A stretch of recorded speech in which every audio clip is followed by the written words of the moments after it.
नमस्कार साथियों, एक बार फिर से आप सभी का स्वागत है इस महा आयोजन में, महाभंडारे में। जितने भी दोस्त मेरे साथ जुड़े हुए हैं सभी को बहुत वेलकम, वेरी वेरी वेलकम साथियों।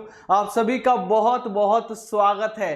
सब लोगों ने आज अपने सरपंच साहब को, मुखिया साहब को और सबको इकट्ठा करके गांव-गांव, शहर-शहर से लोगों को लेकर आ गए हैं भैया। सबसे पहले सेशन को शुरू करने से पहले मैं सरस्वती मां की वंदना करना चाहता हूं, क्योंकि देखिए आज का सेशन मैंने ये जो ज्ञान अर्जित किया है पर्यावरण अध्ययन का, जितना भी ज्ञान मुझे हुआ है ये सिर्फ इन्हीं देवी की वजह से हुआ है। मैं चूंकि हिंदू धर्म में विश्वास रखता हूं तो मैं माता सरस्वती को प्रणाम करता हूं। बाकी के धर्मों के लोग, चाहे वो सिख भाई हो, मुस्लिम भाई हो, अपने अपने ईश्वर अल्लाह या फिर आपके गुरु जो हैं उनको नमन करके आप लोग इस सेशन की शुरुआत कर सकते हैं साथियों। इस सेशन में आज आप लोगों को बहुत वो सारी चीजें मैं कराऊंगा साथियों जो कि एनसीईआरटी पर आधारित होंगी, पूरी तरीके से एनसीईआरटी पर आधारित होंगी और संपूर्ण ईवीएस साथियों में एक क्लास में कराने की कोशिश करूंगा। आज की कक्षा अद्वितीय, अकल्पनीय, अविश्वसनीय और कभी ना होने वाली कक्षा होगी साथियों। इस कक्षा में आप लोगों को एक एक चीज के इमेजेस, फोटो, पिक्चर्स, सारी चीजें मिलेंगी। मैं यकीन करता हूं कि इस कक्षा के बाद आप लोगों को कहीं से भी, किसी भी तरीके से भी, किसी भी किताब को उठाने की जरूरत नहीं पड़ेगी पर्यावरण अध्ययन पढ़ने के लिए। इस कक्षा के अंत तक बना रहना बहुत जरूरी है। जितने दोस्त लाइव आ जाएंगे वो सब लोग इस सेशन का पूरा आनंद लेंगे और जो बाद में जुड़ेंगे साथियों वो उतना होते चले जाएंगे। मेरी एक रिक्वेस्ट रहेगी आप लोगों से, चूंकि रिकॉर्डिंग अवेलेबल नहीं रहेगी तो लास्ट तक इस सेशन के बने रहना। कोशिश यही रहेगी, अगर 7000 का आंकड़ा हम छू गए तो 7000 के आंकड़े पर मैं कोशिश करूंगा कि रिकॉर्डिंग ना हटवाऊं। बाय द वे, आप सभी लोग यहां पर जितने भी जुड़े हुए हैं साथियों, आप सबको मैं बता देना चाहता हूं, एक बहुत ही मोटिवेशनल के साथ हम स्टार्टिंग करते हैं कि क्षमा परवाने को जलाना सिखाती है, शाम सूरज को ढलना सिखाती है, मुसाफिर को ठोकरों से होती तो है तकलीफें, मुसाफिर को ठोकरों से होती तो है तकलीफें, लेकिन ठोकरें ही मुसाफिर को चलना सिखाती हैं साथियों। याद रखिएगा, आप लोगों को जो चलना सिखाएंगे ना, ये ठोकरें ही चलना सिखाएंगी। जो आप फेल हुए हो ना अपनी जिंदगी में, वही फेलियर्स आपको चलना सिखाएंगी साथियों। आप लोगों को मैं और एक चीज बता देना चाहता हूं, इस कक्षा की पीडीएफ, क्विक पीडीएफ, मतलब पूरी नहीं, कहीं आप सोचे कि चलिए कक्षा तो मिल ही जाएगी, छोड़ते हैं, नहीं। कक्षा की क्विक पीडीएफ मतलब कुछ एक इंपॉर्टेंट टॉपिक्स आपको ईवीएस एक्सपर्ट ग्रुप में मिलेंगे और यहां पर मैं सब तरीके की हेल्प करता हूं सब लोगों की। आप नीड अपना मैसेज छोड़ दीजिए, मैं वो सारे नोट्स जो भी आपको चाहिए वो सब मैं यहां पर देने का काम करता हूं। जल्दी से आते हैं आज की कक्षा में कि आज की कक्षा का इंडेक्स क्या होने जा रहा है, मतलब क्या क्या आज हम लोग पढ़ने जा रहे हैं। आप लोग कहोगे सर यही तो सीटीईटी में आता है, यही तो वो चीज है जिसके हम इतने दिनों से इंतजार कर रहे थे।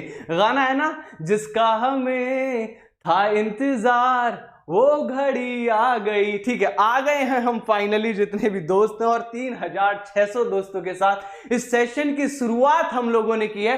देखिए भैया, भारत की प्रमुख जनजातियां पढ़ा दूंगा, सूर्यमणि हमेशा क्वेश्चन आता वो पढ़ाऊंगा, एक अनोखी खेती के बारे में, जो टिन की खेती उसके बारे में बताऊंगा, लोक कलाएं, पारंपरिक कलाएं बताऊंगा, विभिन्न नृत्य देखेंगे हम लोग जो अलग अलग राज्यों में नृत्य होते हैं, भाषाएं पढ़ेंगे, अलग अलग राज्य क्षेत्र की कौन सी भाषा बोली जाती है, हम स्लॉथ के बारे में जानेंगे, हम सांप के बारे में जानेंगे, हम बाघ के बारे में जानेंगे, शेर के बारे में, रेशम के बारे में, पोचमपल्ली मधुमक्खी के बारे में जानेंगे, पश्मीना, गिलहरी, चूहा, केंचुआ, डॉल्फिन, वेल, हाथी, चील, बाज, गिद्ध, रेगिस्तानी ओक, घटपर्णी पौधे, खेजड़ी पौधे, लाइकेन, कवक, शैवाल, पीपल, बरगद, जेट्रोफा और यूकलिप्टस, सीता, अशोक, क्रोटन, और इसके साथ में साथियों हम लोग जानेंगे साथियों बेहतर तरीके से आवासों के बारे में। अगर आप लोग तैयार हैं, if you guys are ready then please say yes sir we are ready.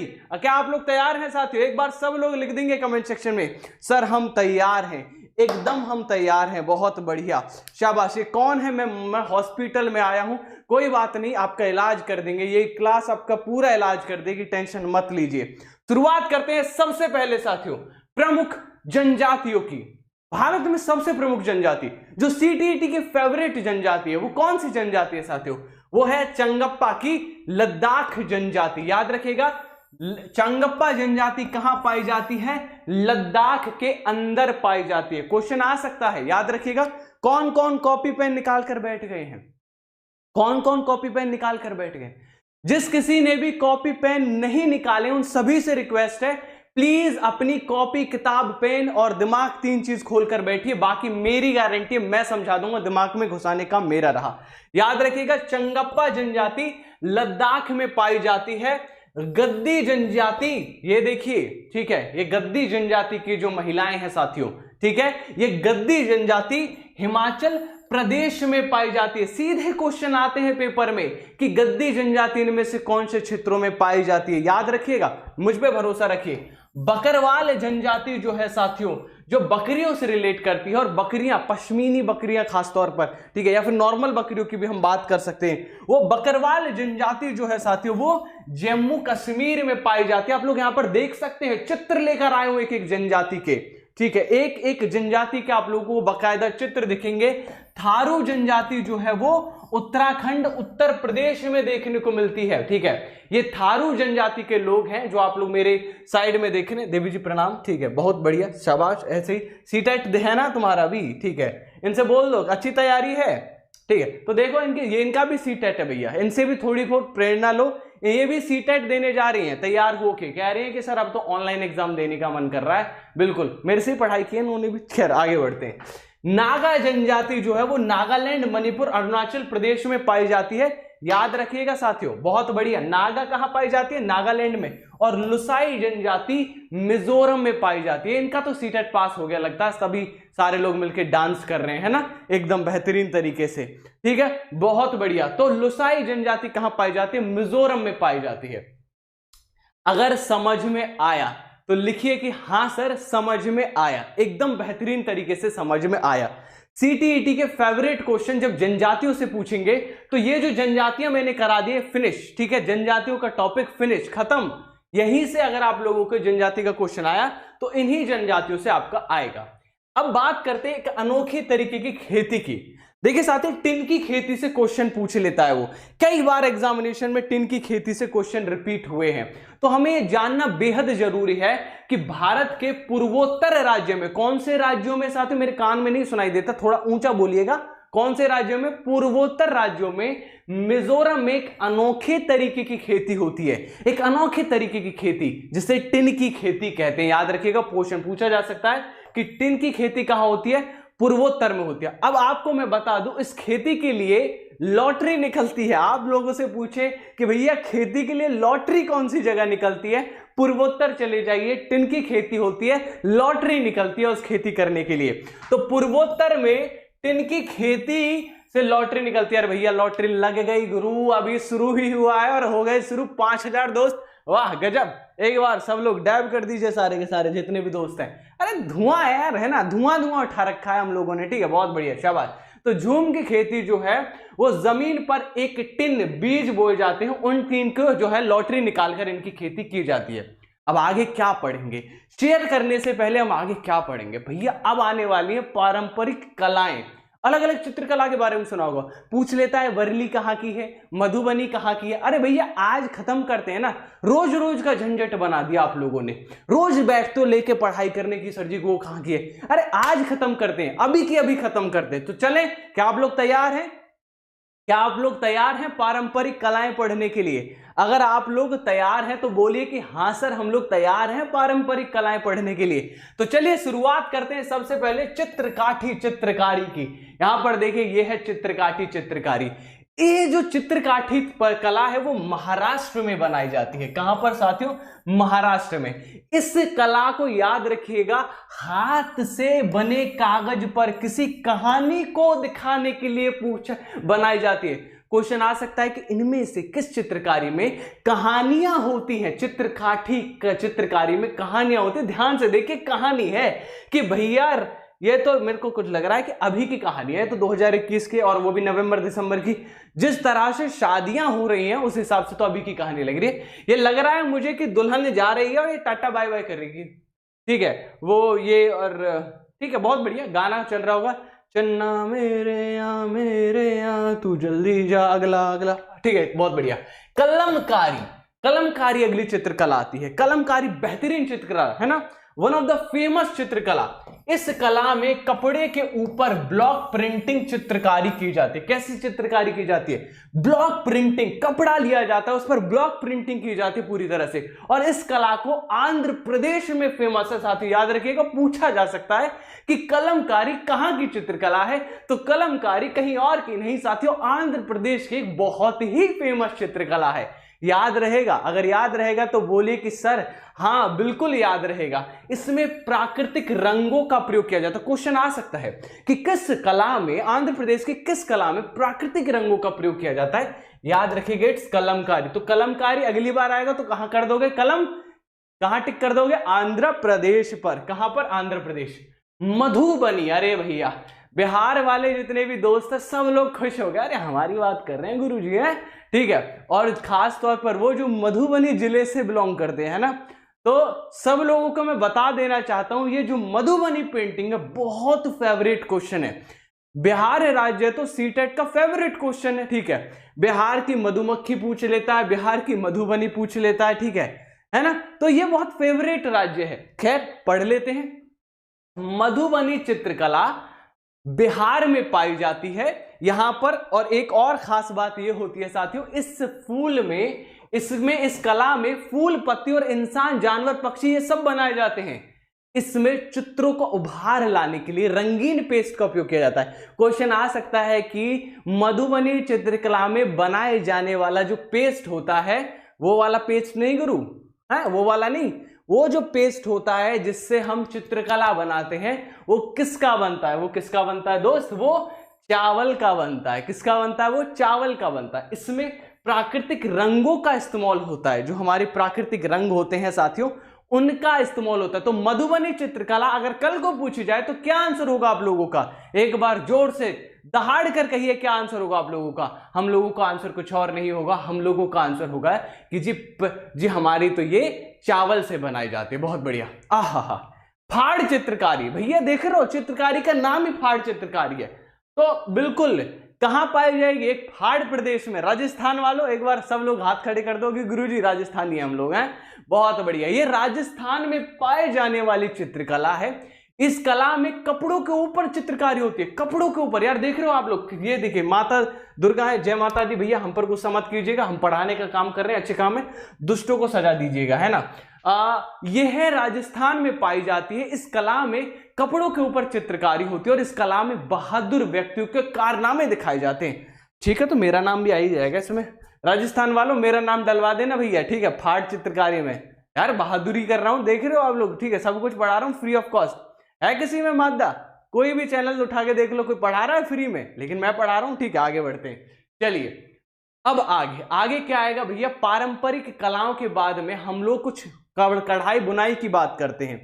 ये मैडम कौन है भैया? नमस्ते मैडम जी, ठीक है। सीटेट का पेपर पास हो गया? नहीं हुआ तो तैयारी करो जाके यहाँ पर, ठीक है। खैर, तो सबसे पहले बुनाइयों की बात कर लेते हैं, कढ़ाई बुनाई इन सब चीजों की चर्चा करते हैं। सबसे पहले आती है जामदानी बुनाई साथियों। पूछा जाता है यार जामदानी बुनाई, अगर मैं एसएससी एग्जामिनेशंस को देखूं तो बहुत बार ये क्वेश्चन रिपीट हुआ है। जामदानी बुनाई पश्चिम बंगाल की बुनाई है साथियों, याद रखिएगा। शहतूत और पश्मीना शॉल साथियों, ये देख रहे हो पश्मीना शॉल, जैसे ही पश्मीना शॉल की बात करी मैंने, जैसे कढ़ाई बुनाई की बात करी, जितनी भी लड़कियां पढ़ रही है ना हमारे सेशन में, है ना, जितनी भी फीमेल जो हमारे डिपार्टमेंट है, उनकी आंखें ऐसे निकल आई, अरे गुरुजी मजा आ गया, एक आध दिलवाई दो है। अरे भैया पढ़ाई पे ध्यान दो, ठीक है, ठीक, अभी भटकना मत। कुछ लोग तो सर्च करने चले जाएंगे, लो भैया पश्मीना ही खरीद लेते हैं, अभी पढ़ाई पे ध्यान दो, अभी फिलहाल हम पढ़ाई कर रहे हैं। शहतूत और पश्मीना शॉल जो है वो जम्मू कश्मीर और लद्दाख के इलाके से हमें देखने को मिलती है। पटोला बुनाई, वो गाना नहीं है, जदू निकले पटोला बन के तनु सूट सूट करदा, वो पटोला जो एक्चुअली ठीक है, पंजाब में किसी और चीज को कहते हैं, लेकिन गुजरात में पटोला भैया बुनाई को कहते हैं। गुजरात में पटोला बुनाई होती है। यहां पर आप लोग देखिए, ये है पटोला बुनाई साथियों, ठीक है, गुजरात की एक फेमस बुनाई है। वर्ली चित्रकारी, अरे रे रे, महाराष्ट्र, महाराष्ट्र, ठीक है, वर्ली का नाम सुनते ही महाराष्ट्र का नाम याद आ जाना चाहिए, दिमाग में आना चाहिए, तो महाराष्ट्र याद आना चाहिए, ठीक है, जब भी हम वर्ली की बात करें। बंडाना डिजाइन एक होती है, बंडाना डिजाइन, ठीक है, ये राजस्थान और गुजरात में पाई जाती है। सिर्फ राजस्थान गुजरात तक सीमित नहीं है दोस्त, ये तो हरियाणा, उत्तर प्रदेश, यूपी, बिहार तक फैल चुकी है। आप में से बहुत सारी ऐसी महिलाएं होंगी जिनको ये सब बनाने आते होंगे अपने घर में, है ना, बंडाना बनाने आते होंगे, नीचे के बना देती होंगी वो। ये सब चीजें डिजाइन है, याद रखिएगा, आपको इनका नाम नहीं पता था, नाम याद रखिए, बंडाना डिजाइन है। ये जो आप लोगों को आते हैं ना बनाने, बंडाना डिजाइन आप लोगों को आती है बनानी, ठीक है। चलिए अब आगे बात करते हैं पारंपरिक कलाओं के साथ। सबसे पहले बात आती है चिकन कढ़ाई, चिकनकारी, ये बहुत फेमस है, राइट। जैसे ही मैं चिकनकारी का नाम सुनता हूं मुझे हॉलीवुड याद आ जाता है, नहीं बॉलीवुड याद आ जाता है पूरा का पूरा, ठीक है। चिकनकारी जो है उसमें लखनवी एहसास है, ठीक है। अब यहां पर देखिए, यहां पर ये जो फेमस एक्ट्रेस है, ठीक है, इनका नाम करीना कपूर है ना, तो इन्होंने भी देखिए चिकनकारी कपड़ा पहना हुआ है, पूरा का पूरा चिकनकारी, लखनवी कपड़ा है, समझ रहे हैं। और ये लखनऊ की बहुत फेमस, लखनऊ कहां है, उत्तर प्रदेश है ना, वहां की बहुत फेमस पारंपरिक कला है मेरे प्यारे मित्रों। अब यहां पर पोचमपल्ली की बात अगर आप लोगों से करूं, ठीक है, पोचमपल्ली की बात करूं तो देखो, पहले आंध्र प्रदेश आंसर हुआ करता था, लेकिन इस बार जब आंसर करो ना तो आंध्र प्रदेश नहीं, क्या आंसर करना है साथियों हम लोगों को, we have to answer Telangana. क्या आंसर करना है दोस्तों हम लोगों को, तेलंगाना आंसर करना है। तो पोचमपल्ली साड़ियां जो हैं they are famous in Telangana. कहां पर फेमस है साथियों, तेलंगाना में फेमस है। इस बार की पोचमपल्ली साड़ियां जो हैं साथियों they are famous in Telangana. मेरे साथ जितने भी दोस्त जुड़े हुए हैं साथियों, मैं आप लोगों से कहना चाहता हूं यार, आज आप लोगों ने धुआं उठा दिया, आज आप लोगों ने एकदम मौसम को एकदम हसीन कर दिया, ठीक है। आगे बढ़ते हैं, भरतनाट्यम। अब कुछ विभिन्न नृत्यों की बात करते हैं। भाई देखो, नृत्य पढ़ने भी जरूरी है, कौन से राज्य में कौन सा नृत्य हो रहा है इस बात की जानकारी होनी चाहिए कि नहीं होनी चाहिए। मैं सभी भाइयों बहनों से पूछना चाहता हूं, इस देश में सीटेट की तैयारी करने वाले सभी छात्रों को, तैयारी करने वाले छात्रों को जानकारी होनी चाहिए नहीं होनी चाहिए, बिल्कुल होनी चाहिए। तो शुरुआत करते हैं सबसे पहले भरतनाट्यम से। यहां पर देखिए, ये जो महिलाएं हैं भरतनाट्यम का एक बहुत ही सुंदर नजारा पेश करती है। और Bharatanatyam is famous in where, Tamil Nadu, somewhere in Tamil Nadu Bharatanatyam is very very famous guys. Note down करते हुए चलिए, देखिए मैं थोड़ा जल्दी कर रहा हूं, लेकिन आप समझते हैं यार मुझे 1.5 घंटे में सारी चीजें कंपाइल करनी है। It is very very needed for me guys, ये ऐसा करना, ठीक है, बहुत बढ़िया। कुचिपुड़ी, आंध्र प्रदेश, कुचिपुड़ी, ठीक है।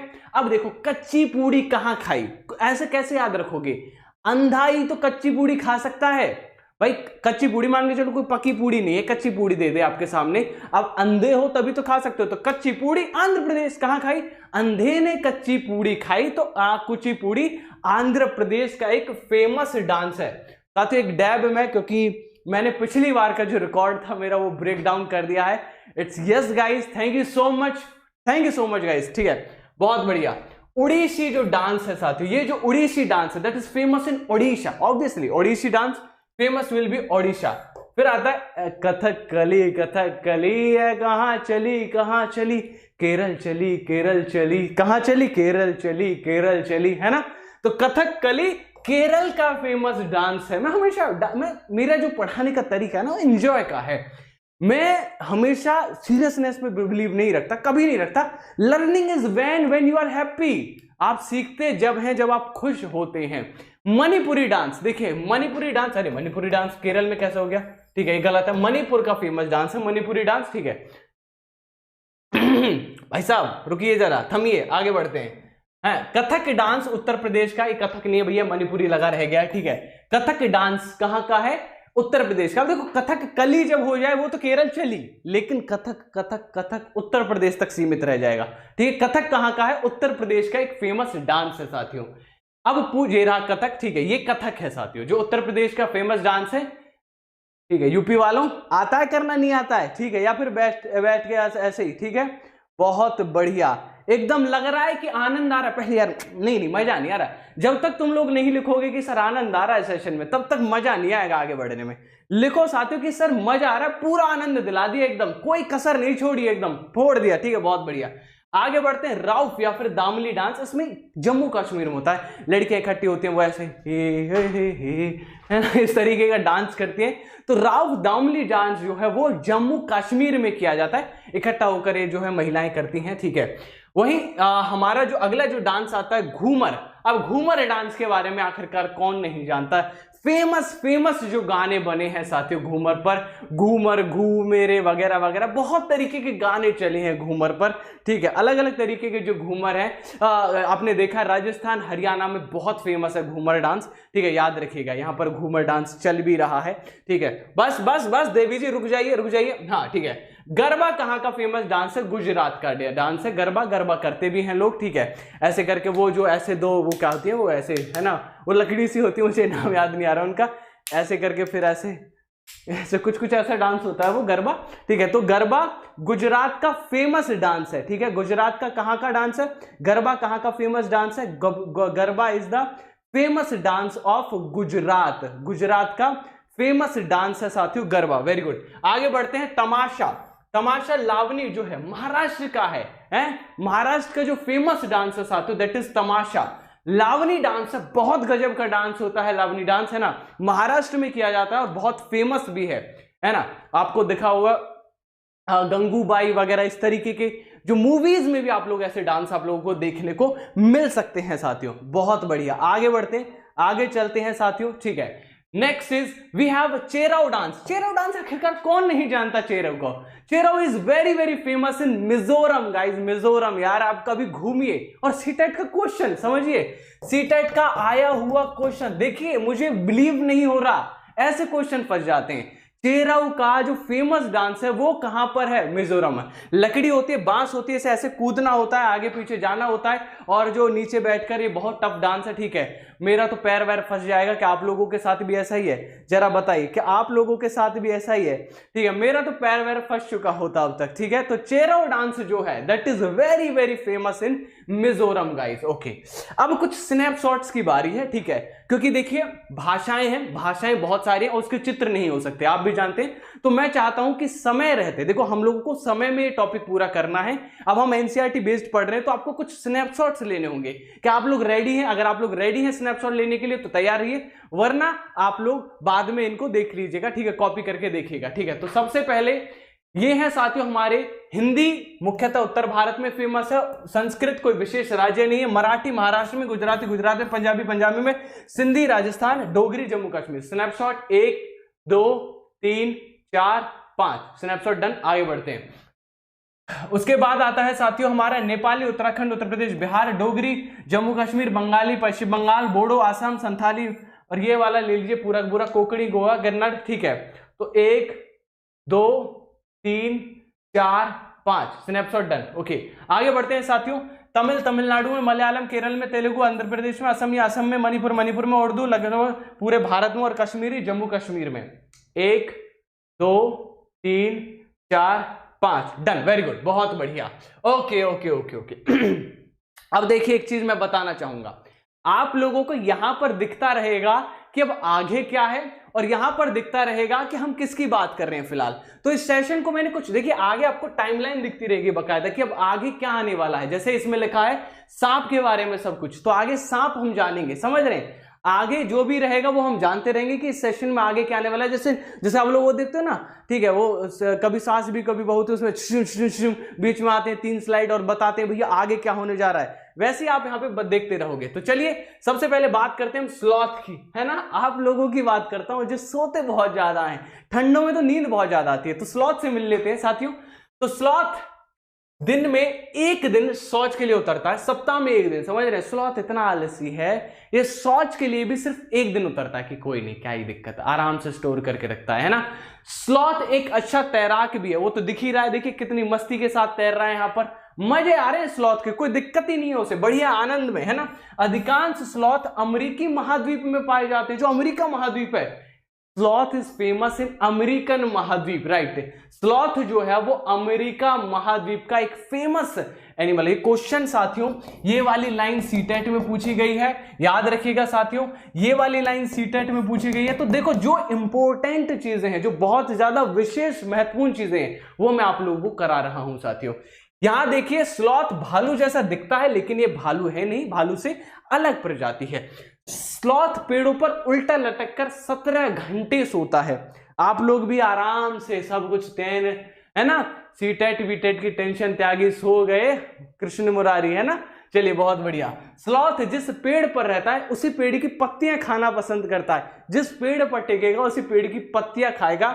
स्लॉथ की औसत आयु लगभग 40 वर्ष है, औसतन 40 वर्ष जीता है स्लॉथ, ठीक है। और स्लॉथ अपने पूरे जीवन काल में 7 से 8 पेड़ ही बदलता है, मतलब बहुत ज्यादा आपको मूवमेंट करता हुआ नहीं दिखाई देगा, सिर्फ 7 से 8 पेड़ जो है स्लॉथ वो आपको चेंज करता नजर आएगा। अब बात करते हैं सांप, ठीक है। ये देखिए, अरे भैया ये खाने को हो रहा है बिल्कुल, ठीक है, इसे रोको यार, इसे रोको। खैर, सांप एक रेंगने वाला सरीसृप है, मतलब जो सांप जो है वो रेंग कर चलता है। आगे क्या कुछ प्रश्न आने वाले हैं। भारत में सांपों की, भैया साफ कीजिए, हाँ डस्टर, हाँ बहुत बढ़िया, शाबाश। भारत में सांपों के कुल 4 प्रकार के सांप जो है भारत में पाए जाते हैं, जिसमें पहला नाग या किंग कोबरा होता है, दूसरा करैत होता है, तीसरा अफवाई होता है और चौथा दुबैया होती है। तो भारत में कुल मिलाकर 4 प्रकार के सांप हमें देखने को मिलते हैं साथियों। तो आज चारों से मिले एक एक करके। तो सबसे पहले देखिए, यहां पर देख रहे हैं आप, मेरे पीछे देख रहे हैं ये वाले, ओहो हो नाग देवता है ना, कैसे जीभ निकाल रहे हैं। दूसरा करैत यहां पर देख लीजिए, बाकी से भी मिल पाऊंगा। तो सबसे पहले शुरुआत करते हैं सांपों से रिलेटेड कुछ क्वेश्चन से। देखिए, सांप के विषैले दांत होते हैं। क्वेश्चन आ सकता है कि सांप में कितने दांत हैं? विषैले 2 दांत होते हैं। ये 2 ही दांत होते हैं जो पोले होते हैं इसके, ठीक है, याद रखिएगा।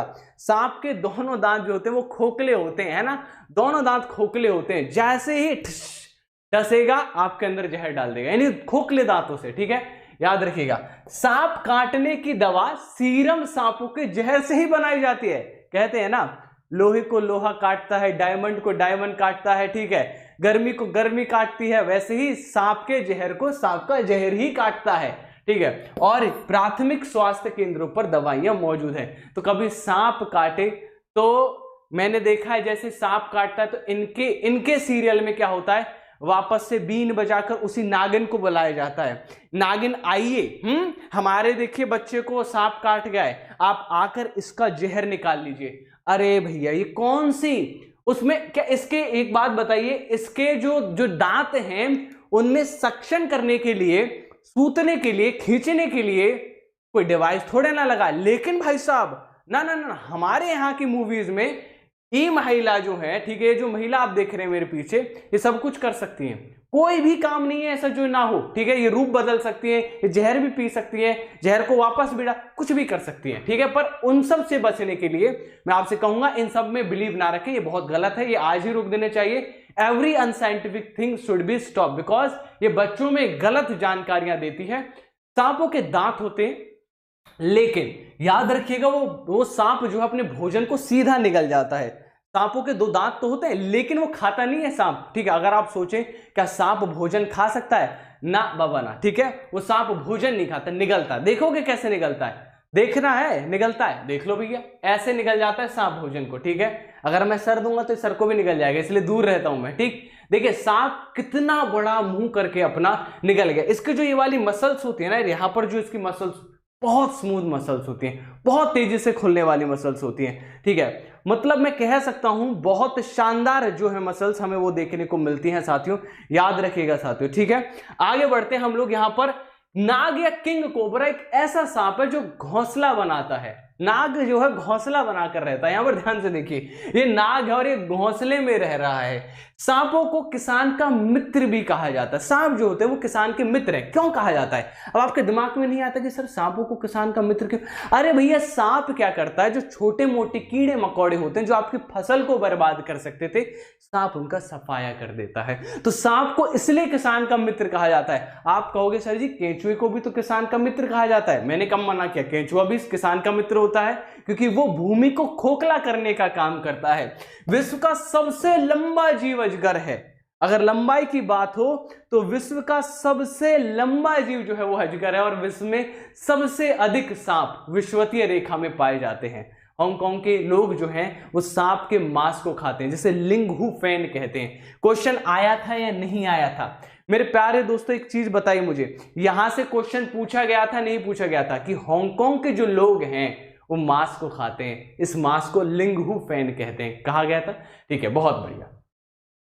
कई बार मैंने देखा है लोगों को लगता है कि जब सांप की बीन बजाते हैं, लाइक जो भी हमारे कालबेलिया होते हैं, सांप को पकड़ने वाले लोग होते हैं, कि जब भी बीन बजाते हैं तो सांपों को पकड़ने के लिए बीन बजाते हैं। क्या सांपों के कान होते हैं दोस्तों? बताइए, आप लोग मुझे बताइए, क्या सांपों के कान होते हैं? याद रखिएगा, सांपों के कान नहीं होते, लेकिन फिर भी वो ध्वनि की कंपन को महसूस कर सकते हैं। मतलब अगर आप सांप के आगे कभी भी बीन बजाएंगे तो उस ध्वनि पर सांप नाचेगा। क्यों? क्योंकि वो वाइब्रेशंस पे नाच रहा है, ना कि उसकी ध्वनि पर। तो ये देखिए, जो भाई साहब जो बीन बजा रहे हैं, इसकी आवाज नहीं सुनती सांप को, वाइब्रेशंस सुनती है ना, तरंगे सुनती हैं सांप को बस। ठीक, सपेरा जब बीन बजाता है तो बीन से निकलने वाली कंपन के हिसाब से जो सांप है साथियों वो वाइब्रेशन करते हैं। और याद रखिएगा, this was also a question of CTET examination. ये भी सीटीईटी एग्जामिनेशन में पूछा जा चुका क्वेश्चन है।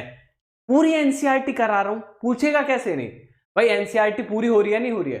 तो बिल्कुल। अब यार कुछ टेस्ट ले लेते हैं, है ना। आगे चूंकि हाथी, शेर, बाघ, डॉल्फिन वगैरह वगैरह ना जाने क्या क्या आने वाला है, टेस्ट तो लेना जरूरी है। कौन कौन साथियों, बताइए साथियों, कौन कौन यहां पर अपना एग्जाम देने को तैयार है? जितना पढ़ा दिया अभी तक, चलो तो हो जाओ शुरू यार गुरु, है ना। पहला क्वेश्चन, कौन सा जानवर 17 घंटे सोता है? आंसर, स्लॉथ, सांप, बकरी, भेड़। Come on everyone, very good, come on, बहुत बढ़िया। जितने भी दोस्त मेरे साथ जुड़े हुए हैं साथियों, बताइए कौन सा जानवर 17 घंटे सोता है? स्लॉथ, सांप, बकरी, भेड़। Yes, correct answer is the sloth. Sloth 17 घंटे सोता है। क्वेश्चन नंबर 2, सांप ध्वनि को कैसे महसूस करता है? हवा से, कानों से, उसके कंपन से, या फिर उसका दोस्त उसे बताता है कि वीडियो देख देख बीन बज रही है? बताओ, सांप कैसे पता लगाता है? कानों से, हवा से, कंपन से, या फिर उसका दोस्त उसे बताता है? तो सांप ध्वनि को कैसे महसूस करता है? कंपन से, जो लगातार कंपन होती है उससे सांप ध्वनि महसूस करता है। सांप अपना भोजन कैसे खाता है? पेट हिला हिलाकर, निगलकर, दांत से छोटा करके, या फिर नाच नाच कर? बात साथियों, बहुत बढ़िया, वेरी गुड, बहुत आराम, बहुत बढ़िया। धुआं उठा दिया आप लोगों ने यार, आज आनंद ला दिया, बहुत बढ़िया, शाबाश।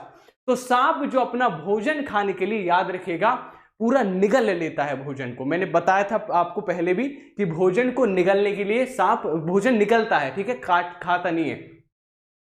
स्लॉथ इनमें से किस जगह पाए जाते हैं?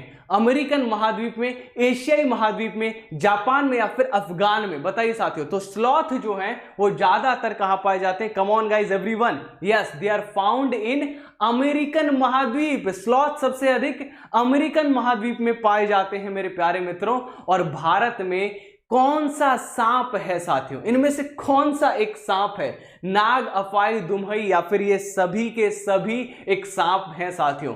भारत में ये सभी पाए जाने वाले सांप हैं। अफाई भी पाया जाता है, दुमही भी पाई जाती है। याद रखिएगा, दुमही के 2 मुंह नहीं होते। एक क्वेश्चन आ सकता है, दुमही से 2 मुंह नहीं होते उसके। ऐसा प्रतीत होता है कि उसके 2 मुंह है, लेकिन है नहीं, उसके 2 मुंह होते नहीं हैं। तो मजा आया साथियों। अरे देखो यार, किसी का बच्चा रो रहा है। किसका बच्चा है भैया? किसका बच्चा क्लास में आ गया है? ठीक है, ये आप में से किसी का बच्चा तो नहीं है जो क्लास में आ गया है? ठीक, बहुत बढ़िया, शाबाश। तो साथियों, ये क्या कह रहा है इसकी बात सुन लेते हैं। सर जी ये शेयर नहीं कर रहे हैं। बेटा शेयर कर देंगे, बहुत, अरे राजू मुन्ना शेयर कर देंगे, टेंशन मत ले, ठीक है। आगे बढ़ते हैं, अगला क्वेश्चन, बाघ के बारे में जानते हैं। बाघ से बहुत सारे प्रश्न पूछे जाते हैं साथियों। अब सीटीईटी का एग्जाम हो और बाघ से क्वेश्चन ना हो, ऐसा हो सकता है? कभी नहीं हो सकता। तो बाघ जो है वो भारत का राष्ट्रीय पशु है, ये बात तो आप सभी लोग जानते हैं, समझ रहे। बाघ जो है वो भारत का राष्ट्रीय पशु है, ये सब जानते हैं साथियों। भारत में सबसे अधिक बाघ मध्य प्रदेश में पाए जाते हैं। एमपी को टाइगर स्टेट भी कहते हैं। ये वाला क्वेश्चन है यार, एमपी टेट वालों लट्ठ गाड़ दिया है ना, बहुत बढ़िया, शाबाश। अरे 8000 दोस्त हो गए हमारे साथ, अरे वाह यार, क्रांति हो यार तुम लोग, है ना। एक बार सब लोग यार तालियां बजा देते हैं, ठीक है, एक बार, बहुत बढ़िया, very good, well done guys, ठीक है, बहुत बढ़िया, शाबाश। 8000 दोस्त हमारे साथ जुड़ चुके हैं, well done, very very good, very very nice, ठीक है, बहुत अच्छे, धागे खोल दिया आप लोगों ने, बहुत बढ़िया। बात करते हैं हम लोग साथियों आगे बाघ की। तो बाघ के बालों या वन्य जीवों के अलग अलग रंगों के कारण, बालों के कारण होता है। जो बाघ के अलग अलग रंग देखते हो ना, वो उनके बालों के कारण होता है, जलवायु वातावरण से नहीं होता बाघों का ऐसा रंग। और बाघ जो है वो समूह में रहते हैं, और समूह में लगभग 10 से 12 बाघ एक साथ रहते हैं। क्वेश्चन आ सकता है कि बाघ का जो समूह है उसका नेतृत्व कौन करती है? बाघिन कौन करती है साथियों? जो बाघिन होती है, जो बाघ की पत्नी होती है बाघिन, ठीक है, वो नेतृत्व करती है बाघों का, याद रखिएगा। बहुत बढ़िया, आगे बढ़ते हैं। बाघों को नर बच्चा 3 से 4 वर्ष की उम्र में समूह को छोड़ देता है। जो बाघ का जो नर बच्चा होता है ना, वो 3 से 4 वर्ष की जो है वो समूह में रहेगा और फिर अपना समूह छोड़ देगा। बाघ का जन्म, बाघ जो जन्म है ना उसके समय पर 2 से 2.5 किलोग्राम का होता है, और बाघ अपने इलाके का निर्धारण मूत्र के द्वारा करता है। अब याद रखिएगा, ये बहुत थोड़ा सा कॉम्प्लिकेटेड सिचुएशन है। अगर आप गलती से भी जाकर, याद रखिएगा, अगर आपने गलती से भी जाकर बाघ के एरिया में जाकर क्या कर दिया भैया, सुसु कर दी, ठीक है, या फिर आपने शौच त्याग कर दिया गलती से भी जाकर, बाघ आपको नहीं छोड़ने वाला है। क्यों? बाघ को लगेगा हो चुनौती, एरिया कब जा रहा है। देखो सारा का सारा खेल किसका है? जैसे राजा महाराजाओं का होता था, एरिया का रहता था। बाघ को लगेगा मेरा एरिया कब जा रहा है, ये 2 कौड़ी का इंसान मेरा एरिया कब जा रहा है, और आप पे अटैक कर देगा, याद रखिएगा। तो कभी भी बाघ के सामने अगर बाघ से बचना है तो चुपचाप निकल जाओ और डरो मत, ठीक है, आराम से निकल जाओ, ठीक है। हो सकता है बाघ छोड़ देगी, छोड़ो है। चलो आगे बढ़ते हैं। बाघ अंधेरे में भी 6 गुना अधिक देख सकते हैं, बहुत तगड़ी पावर होती है बाघों की। बाघ अंधेरे में भी मूंछों के माध्यम से रास्ता बना लेता है, इसकी मूंछ हिलती है ऐसे, ठीक है, और उससे अंदाजा लगा लेता है। अगर आप ऐसे जाके बाघ के एरिया में से आराम से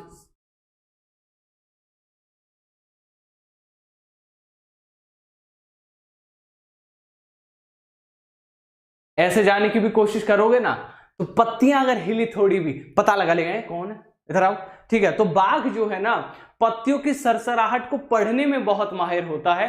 बाघ जो है वो कई दिशाओं में अपने चारों ओर का जो कान है उनकी दिशा को गति करने में काम करता है। बाघ दहाड़ता बहुत तगड़ा है। बाघ की दहाड़ 3 किलोमीटर दूर तक सुनाई देती है। बाघ की आबादी तेजी से घट रही है, लेकिन इसका मुख्यतः जो कारण है वो बाघों का अवैध शिकार एवं प्राकृतिक आवास का निवास है। बाघ के संरक्षण के लिए भारत सरकार द्वारा वर्ष 1973 में टाइगर प्रोजेक्ट जिम कॉर्बेट द्वारा शुरू भी किया गया था। याद रखने योग्य बिंदु साथियों, ये वाला याद रख के जाइएगा, पेपर में आएगा ही आएगा ऐसा क्वेश्चन। अब आ गया शेर। शेर से आगे मकड़ी की चर्चा है। पानी पी लूं, अगर आप लोग अलाउ करें, कह दीजिए सर पानी पी लीजिए, तो पानी पी लूं भाई साहब, ठीक है। तब तक आप इस चैनल को सब्सक्राइब कर दीजिए। और हाँ, जितने भी दोस्त मेरे साथ जुड़े हुए हैं, इसकी पीडीएफ आपको, हल्की फुल्की पीडीएफ जो होती है ना, क्विक पीडीएफ आपको ईवीएस एक्सपर्ट टेलीग्राम ग्रुप में मैं दे दूंगा, ठीक है, वहां से वो रिसीव कर लीजिएगा। बाकी अगर कोई भी आपको नीड हो ना यार, कोई भी सीटेट से नीड हो, आपको यूपी टेट से नीड हो, इस टेलीग्राम ग्रुप में आके लिख दो बस कि सर ये हमें चाहिए, हमारी नीड है। मैं जरूर आप लोगों की वो नीड पूरी करने की कोशिश करूंगा, जितना मेरे से हो पाएगा। मैं दोस्तों आप लोगों के लिए खड़ा रहूंगा हमेशा। मेरी पूरी बायजूस एग्जाम प्रेप की टीम आप लोगों की खड़ी है, वो हमेशा आपकी हेल्प करेगी साथियों। खैर शेर पर आते, मैं पानी पी लेता हूं एक बार, है ना।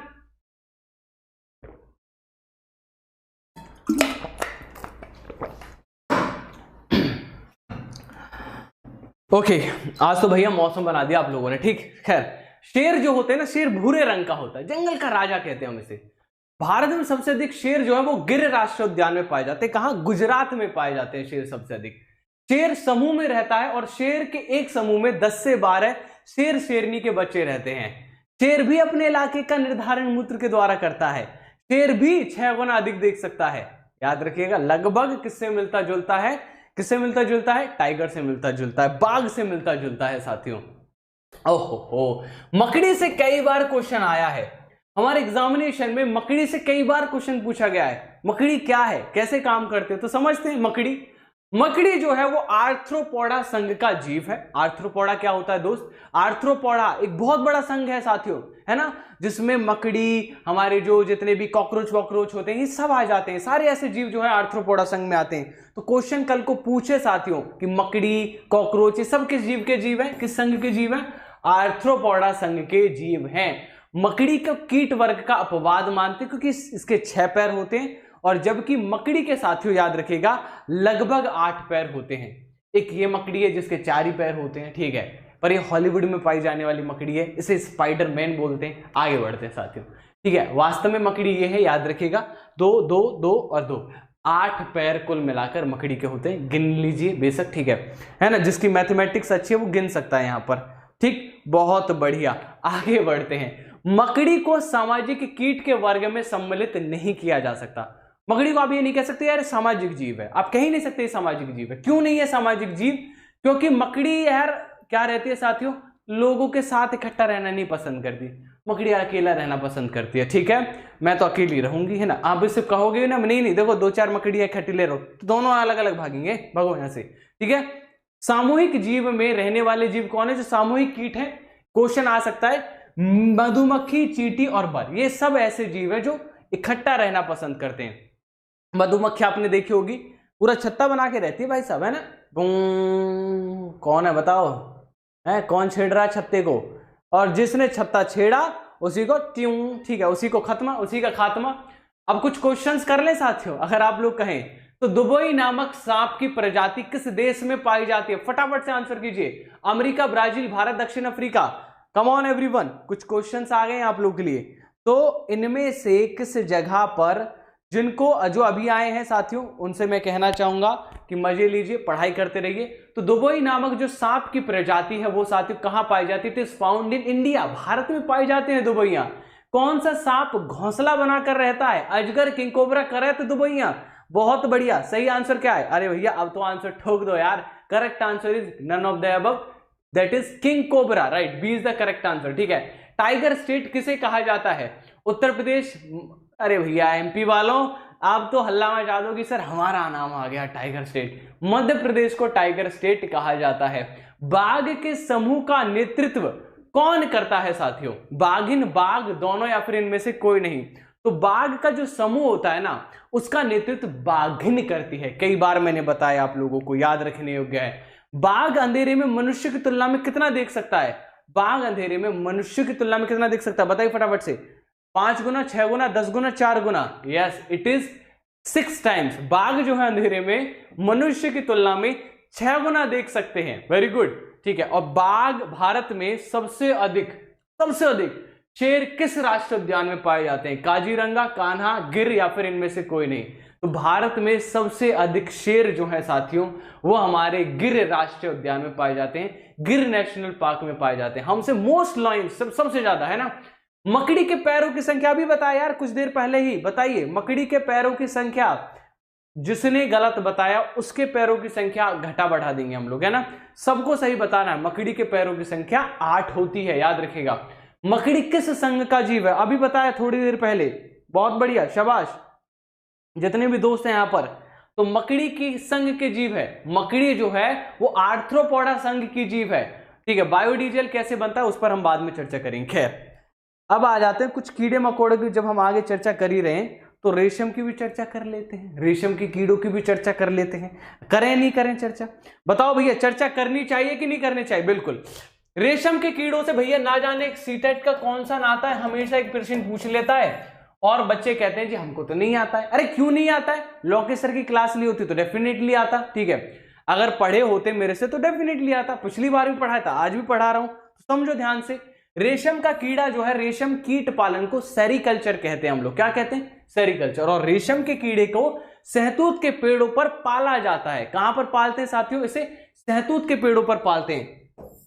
रेशम का कीड़ा जो है उसे सहतूत के पेड़ पर पाला है। इसे सहतूत खाना बहुत पसंद है, सहतूत के पत्ते खा जाता है, याद रखिएगा साथियों।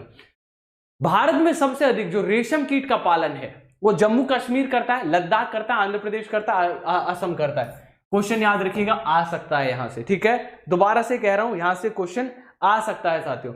रन रेशम कीट अपनी मादा की, देखो रन नहीं है, रन नर है, ठीक है। नर रेशम कीट अपनी मादा की महक को बहुत दूर से पहचान सकता है। बड़े देख रहे हो कितने मतलब अलग ही लेवल पे चल रहे हैं, बॉलीवुड से प्रभावित है भाई साहब। तू धरती पे चाहे जहां भी रहेगी, तुझे तेरी खुशबू से पहचान लूंगा, ऐसा नर रेशम कीट कहता है। मादा चली जाओ, कई किलोमीटर दूर चली जाओ, कहीं भी रहो तो है पहचान लेगा भाई साहब, याद रखिएगा। उसकी गंध को कई किलोमीटर दूर तक पहचान लेता है, कहां जा रही है कहां है। ठीक है, बहुत बढ़िया, शाबाश। आगे, पोचमपल्ली एवं कलमकारी, आंध्र प्रदेश पहले ही बता चुका हूं। ठीक है दीदी जी, अब आपको आने की कोई जरूरत नहीं है, आपका पहले जिक्र कर चुका हूं। ठीक है, बार बार आप ये है पोचमपल्ली साड़ी, ठीक है, जो इन दीदी ने पहन रखी है, और ये भी पोचमपल्ली है, बहुत फेमस है यार, तेलंगाना जिला। ठीक है, तेलंगाना में पोचमपल्ली एक जिला है, उसकी साड़ियां फेमस है, समझ रहे हो तुम लोग। तो ये पोचमपल्ली साड़ियां हैं साथियों, बहुत बढ़िया, दबा के शेयर करो। ठीक है, ये शशि जी हैं हमारे जो आपको बताते दबा के शेयर करो। शशि जी, इन्हें बिल्कुल सीधा बताइए कि शेयर बटन दबा के शेयर कीजिए। अगर आपको बताओगे ना कि दबा के शेयर करो, पता नहीं क्या दबा देंगे, किसी की गर्दन दबा देंगे, किसी का गला दबा देंगे। ठीक है, समझ रहे। तो शशि जी ने क्लियर बताओ कि दबा के क्या दबाना है। ठीक है, शेयर वाला बटन दबाना है। ठीक, आगे बढ़ते हैं। मधुमक्खी, चलिए, अरे रे रे, मधुमक्खी कैसा जीव, जो पढ़े, ठीक है, जो पढ़े उसको अच्छा लगेगा यहाँ पर, बहुत बढ़िया। सबसे पहले मधुमक्खी की बात करते हैं। मधुमक्खी पालन को एपीकल्चर कहा जाता है। मुझे एक बात समझ में नहीं आती, जब भी साड़ी सूट ये सब चीजें लगा रहा हूं तो अचानक से संख्या बढ़ क्यों जा रही है। दुकान ही खोल लूं क्या मैं यार, ईवीएस पढ़ाने से अच्छा दुकान खोल लेता हूं एक। ठीक है, अरे इतनी जब भीड़ देख रहा हूं, ठीक है, बहुत बढ़िया, शाबाश। मधुमक्खी जो है, मधुमक्खी पालन को एपीकल्चर कहा जाता है। सबसे अधिक पालन लीची के पेड़ पर होता है। ऐसे आसान क्वेश्चन नहीं आते, एक भाई साहब लिख रहे हैं ऐसे आसान क्वेश्चन नहीं आ रहे, लग रहा है ये सीटेट के डायरेक्टर हैं। ठीक है, तो भाई साहब आप लोगों को खुश होना चाहिए, सीटेट के डायरेक्टर भी हमारे बीच में पधारे हुए हैं। देखिए, कह रहे हैं कि ऐसे क्वेश्चन नहीं आते, और कैसे आते हैं बताइए भैया प्रभु। ये एमपीटेट नहीं है, ये यूपीटेट नहीं है, ये सीटेट की तैयारी चल रही है। आंख खोल के आइए, एनसीईआरटी चल रही है। ठीक, सबसे अधिक जो मधुमक्खी पालन है वो लीची के पेड़ पर किया जाता है। भारत में मधुमक्खी पालन जो है साथियों, वो बिहार, झारखंड, जम्मू कश्मीर और हिमाचल प्रदेश में किया जाता है। मधुमक्खी पालन की जब बात हो तो सीधा पहुंच जाइए बिहार। बिहार के कौन से जिले में? मुजफ्फरपुर जिले में। मुजफ्फर जिले के कौन से गांव में? बोचहा गांव में। बोचहा गांव में किस पे पहुंच जाइए? लीची के पेड़ पर। लीची के पेड़ पर वहां पर मधुमक्खी बैठी होगी। क्यों? क्योंकि मधुमक्खी जो है वो बिहार के मुजफ्फरपुर जिले के बोचहा गांव के लीची के पेड़ से शहद लेकर छत्ते तक जाएगी और वहीं पर, याद रखिएगा, अंडे देने का भी कार्य करेगी। मधुमक्खी एक सामाजिक कीट है, कॉलोनी में रहता है, इकट्ठा रहना पसंद है। देख ही रहे होंगे, मैं इसे छेड़ूंगा नहीं वरना पता चला सेशन तो ले लिया, अभी ये फॉर्म में आ गई तो फॉर्मिक एसिड छोड़ देगी। एक और चीज याद रखिएगा, कभी भी मधुमक्खी आपको काटेगी तो वो फॉर्मिक एसिड आपके अंदर छोड़ देगी। कौन सा एसिड छोड़ देगी साथियों? फॉर्मिक एसिड आप लोगों के अंदर छोड़ देगी।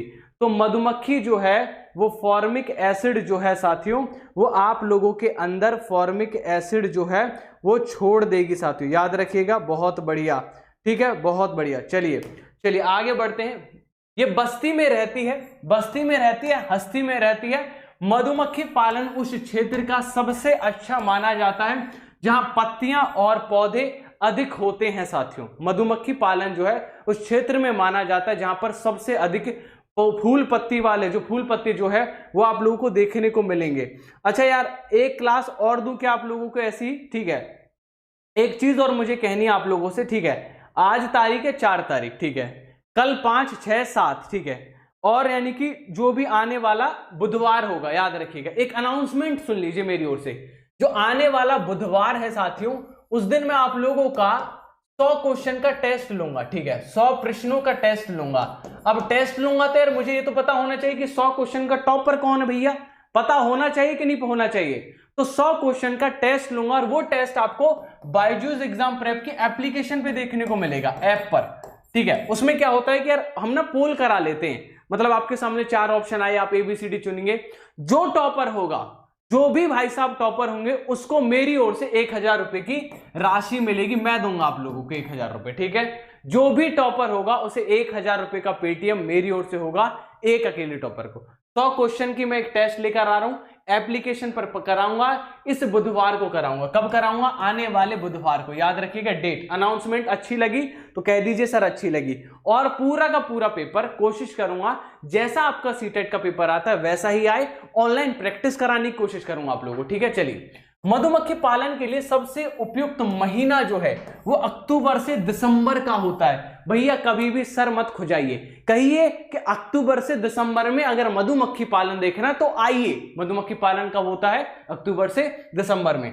मधुमक्खी पालन जो है एक छत्ते में लगभग 12 किलोग्राम शहद प्राप्त होता है। आ सकता है प्रश्न, जो शहद चाट जाते हो ना तुम ऐसे, ठीक है, उसमें लगभग 12 किलोग्राम शहद होता है।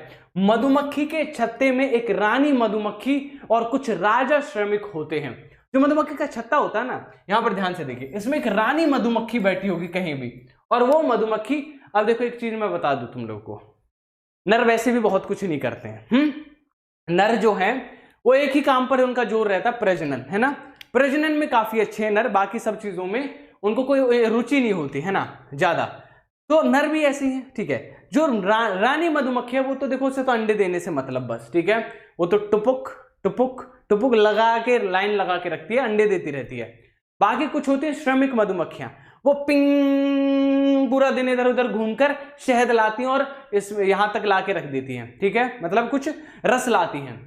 बाकी क्या होते हैं? नर मधुमक्खी, they are not interested, right, उन्हें मतलब ही नहीं है। श्रमिक जा रहा है, जावे सोने दे, है ना। कभी कोई अगर मान के चलिए प्रजनन की बात हुई तो बात अलग है, लेकिन उसके अलावा उनका कोई कार्य नहीं है।